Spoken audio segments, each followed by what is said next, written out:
Hello everyone. Today I'll be talking about SSH or Secure Shell, which is one of the most important tools in system administration and cloud computing. SSH allows us to securely connect to remote systems, typically servers, over an encrypted network connection. It's the standard way developers and admins manage Linux servers, access files, and run commands remotely. SSH is short for Secure Shell Protocol. In this video, we are going to be discussing over the following contents. You can skip ahead if you are interested in a particular one. So let's start. SSH is short for Secure Shell Protocol. It was designed to replace older unencrypted protocols like Telnet and RLogin. The key feature of SSH is encryption, meaning all data, including passwords and commands, is protected from eavesdropping. Besides logging into servers, SSH is also used for secure file transfer via SCP or SFTP and even for tunneling traffic through secure channels. By default, SSH communicates over port 22, though administrators can change this for additional security. Now let's walk through how SSH works step by step. First, the client starts the connection by sending a request to the SSH daemon, which listens on port 22. The server replies with its public host key and a list of supported encryption and key exchange algorithms. The client verifies the host key to ensure it's connecting to the correct server. This prevents man-in-the-middle attacks. Both systems then perform a key exchange algorithm like Diffie-Hellman or ECDH to generate a shared session key used for encryption. Next, the client authenticates itself either by providing a password or proving ownership of its private key that matches a public key on the server. Once authentication succeeds, both sides use the shared session key for symmetric encryption, which is faster for continuous data transfer. Now, a secure tunnel is established. All commands, outputs, and files are encrypted end-to-end for confidentiality and integrity. So this sequence ensures, of course, confidentiality, integrity, and authenticity. On Linux and macOS, SSH is built directly into the system through OpenSSH.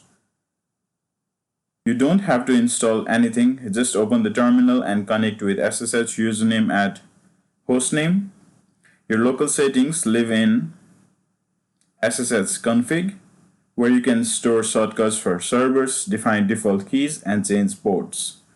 The server configuration found in etc ssh sd config controls access policies, authentication methods, and ports. SSH is tightly integrated into the Unix environment. You can run commands remotely, transfer files, or automate backups through shell scripts or cron jobs. File permissions are critical. If your private key files are readable by others, SSH will refuse to use them. Linux and macOS users also benefit from package managers like apt, dnf, or brew to keep OpenSSH updated easily. Now let's move on to Windows. On Windows, SSH has evolved significantly. Modern Windows 10 and Windows 11 releases include OpenSSH by default, so you can run SSH commands natively from PowerShell or the command prompt, just like on Linux. Your SSH keys are stored in C drive username.ssh, and you can manage the SSHD service from PowerShell using start service SSHD. For older systems, tools like PooTTY or MobaXterm were the go-to solutions. They still offer convenient graphical interfaces for those who prefer them.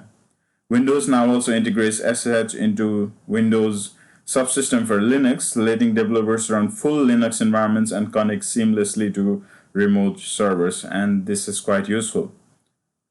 Additionally, administrators can enable PowerShell remoting over SSH, combining the flexibility of PowerShell automation with SSH security and cross-platform reach. Key-based authentication is the recommended way to use SSH or Secure Shell. It removes the need to send passwords and enables passwordless logins for trusted users. The process is simple. The public key goes on the server and private key stays securely on your local system. Secure Shell supports several cryptographic algorithms like RSA, ACDSA, and 825519, the newest and the most secure. To create a key pair, we use the secure shell keysin command and then copy the public key to the remote server using secure shell copy ID, which you can see over here. SSH offers configuration flexibility for both clients and servers. Your personal client settings go in secure shell config, while system-wide server options live in SSHD config. Common commands include secure shell for logging in, SCP for securely copying files, and SFTP for file transfer sessions. You can specify a custom port using -P or a specific private key with -I. These options make secure shell ideal for managing multiple servers or environments efficiently. And you can see all the user commands, the common user commands right here.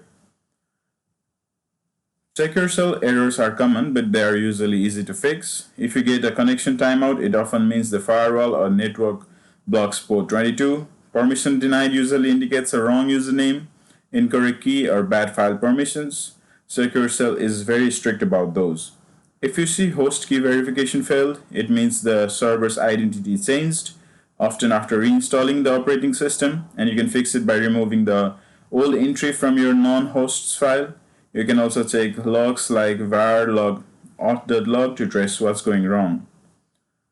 And now, to summarize, Secure Shell is the foundation of secure remote communication in IT and cloud systems. It encrypts traffic, authenticates users with keys, and works across all major operating systems. To stay secure, always use key-based logins, protect your private keys, and regularly check access logs for unauthorized attempts. When used correctly, Secure Shell provides both power and safety in managing your infrastructure. And that's it for the video, guys. Thank you for watching and supporting my videos. If you have any queries, you can message me or text it down in the comments. Remember to like and subscribe, and see you in the next one. Thank you.